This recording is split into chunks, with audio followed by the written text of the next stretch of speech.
Today, I'm going to walk you through the 4 things you should never say to your teens. These are things that most parents say to their teens at least occasionally. You've probably said some of these things yourself, so keep watching. I've been coaching teenagers for over 10 years, so I know what makes them tick and how to communicate with them effectively. I'm Daniel Wong, and I specialize in helping teens to become successful and happy. Today, you're going to learn what not to say to your teens so that their attitude and behavior will improve. Your relationship with your teens will also improve. Make sure you stay till the end, because at the end of the video, I'm going to share with you a free guide. This guide will explain the proven approach to getting your teen to listen to you. Parenting is a challenging job. I don't need to tell you that. I have 3 children myself, and every day I'm learning how to be a better parent. But if you know exactly what not to say to your teens, your job will become easier. So let's get started with the first thing you shouldn't say to your teens. How was school today? Every time you ask your teens this question, you probably get a one-word reply like, okay or fine. The conversation ends there, and you don't actually find out what went on during your teen's day. So whenever you can, ask your teens questions that are both specific and open-ended. What does this mean? It means that the questions should be specific in that they reference something unique that's going on in your teens' lives. At the same time, the questions should be open-ended. They should allow your teens to express their opinion or point of view. Here are some examples of specific and open-ended questions you could ask your teens. Was the English debate as interesting as you thought it would be? Did your soccer team perform up to expectations during the game? Or how challenging was the chemistry test today? Of course, it's also important to ask your teens these kinds of questions when they're relaxed and they seem like they're in the mood to talk. There's no point trying to force an exhausted or moody teen to talk to you. Let's move on to the next thing you shouldn't say to your teens. Well done or good job.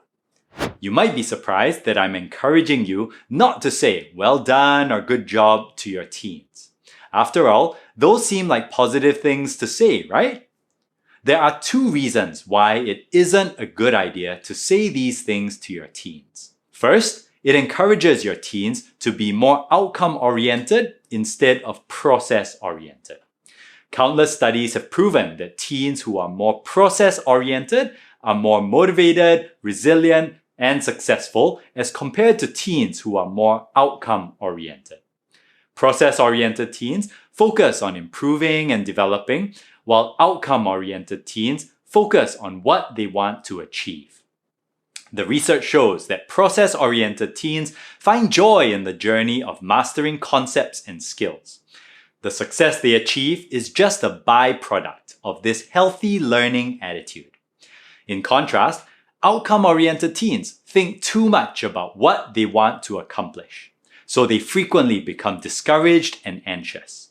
This is one reason you shouldn't say well done or good job to your teens, because it will make them think that the outcome is what matters most, when actually it's the process that matters much more. When you get the process right, the outcome will take care of itself.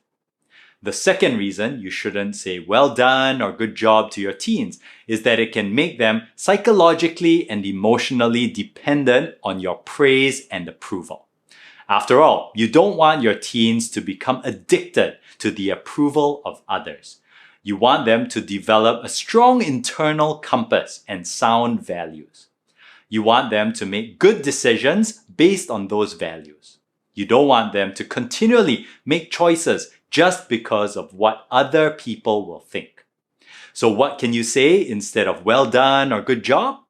You can give your teens descriptive praise. For example, you could say, I saw you putting in many hours of hard work to prepare for the history test. Or you could say, I noticed that you've been taking out the trash every day for the past week without me asking you to. I really appreciate it. By giving your teens this kind of descriptive praise, they'll become more process-oriented. Remember, the approach that works best with teens is when you focus on progress, not perfection. If you're finding the tips useful so far, please like this video. And please leave a quick comment below to answer this question.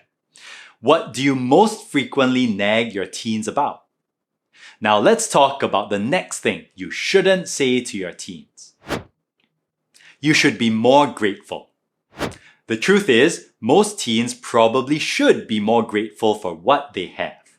I'm sure that there are many things you feel that they take for granted. The food you provide them with, the allowance you give them, the electronic devices you buy for them, the money you pay for them to attend school and other classes, and so on. But if you tell them that they should be more grateful, they won't actually become more grateful. Why? Because they'll become defensive instead. If they hear you telling them to be more grateful, the immediate thought they'll probably have is, well, you shouldn't nag so much. The problem with telling your teens what they should do is that nobody likes being told what they should do. How did you react the last time someone told you that you should be more patient or that you should have a more positive attitude? You probably felt accused and unfairly criticized.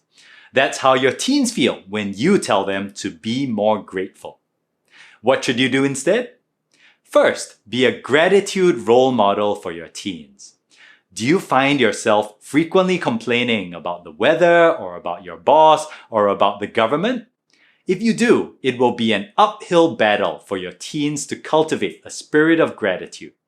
This is because gratitude is a value that is caught more than it is taught. It's caught by your teens through day-to-day interactions within your family, and it's also caught through the values that your family lives out. So express gratitude as often as you can. It also helps to develop gratitude rituals, some kind of routine or tradition where you and your family are reminded to be thankful. For example, in my family, every Thursday is Thankful Thursday. Every Thursday night at dinner, we go around the table and everyone talks about one thing they're thankful for. I also recommend that you serve others together as a family. If you do volunteer work together with your teens just once a month or so, your teens will become less entitled. Their eyes will be open to the needs of others and they'll naturally become more grateful, especially if the volunteer work is done on a regular basis. Let's move on to the next thing you shouldn't say to your teens. You're not making the most of your potential. Some other related phrases are, you can do better than this. You're capable of much more than this. And you're not trying hard enough. If it seems like your teens are spending most of their time on social media, playing video games, texting their friends, etc., it's easy for you to feel as if they're not making the most of their potential. After all, you'd like to see them doing things with their time like completing their schoolwork, learning useful skills, and fulfilling their responsibilities. But if you tell them repeatedly that they're not making the most of their potential or that they can do better, it will backfire. Why is this so? First of all, it's because your observations might not tell the full story. For example, I have a teenage coaching client who makes it a point to listen attentively in class and do all his schoolwork before he gets home. He does his work in school, during breaks and at lunchtime, and he'll even stay back after school to complete his work if he needs to. So when he's at home, he almost never has any studying or homework to do. As a result, his parents sometimes assume that he's not motivated and that he's not trying hard to excel in school. But this isn't the case. So when his parents accuse him of not doing his best and not making the most of his potential, he gets frustrated and he doesn't feel like putting in extra effort. If you tell your teens that they're not maximizing their potential or that they're not trying hard enough, they'll start to feel as if they'll never be able to live up to your expectations. They may even start to feel a sense of shame. But the fact is that you can't shame your teens into changing for the better. Another teenage coaching client of mine explained his feelings to me using this analogy. He felt like he was a rough diamond and that his parents were always trying to polish him. But no matter how polished he became, he was never polished enough for his parents. So he just didn't feel like trying anymore. You don't want your teens to feel this way. So what can you do? Like we talked about earlier under point number 2, you can give them descriptive praise, which will help them to focus more on the process and less on the outcome. You can also show your teens what you are doing to make the most of your potential. Are you reading books to expand your knowledge? Are you taking courses to develop new skills? Do you make time to take care of your physical and mental health? Do you intentionally take on challenges and overcome your fears? The more you do these things, the more your teens will be inspired to follow your example, especially if you do these things with enthusiasm and commitment. There you have it. Those are the 4 things you should never say to your teenagers. Don't worry if you've been saying some or even all of those things. It's never too late to change the way you communicate with your teenagers. If you apply the tips in this video, your teenager's attitude and behavior will definitely improve. If you like this video, make sure to subscribe to my YouTube channel so you don't miss out on future videos. Just click the subscribe button below this video. And if you want powerful tips about getting your teens to listen to you, I've written a free quick action guide. It's entitled 10 Proven Ways to Get Your Teenager to Listen to You. Visit daniel-wong.com/guide to download the guide today. Make sure to put all the letters in lowercase. I've also included the download link in the description below. Once again, the guide is completely free, so get your copy right away. Now that you've watched this video, you know what not to say to your teens. If your teens are sometimes lazy and lack motivation, I've created this video. This video will show you exactly what to do if you want your teens to become focused and motivated. So watch this video next. Thanks for watching, and I'll see you in the next one.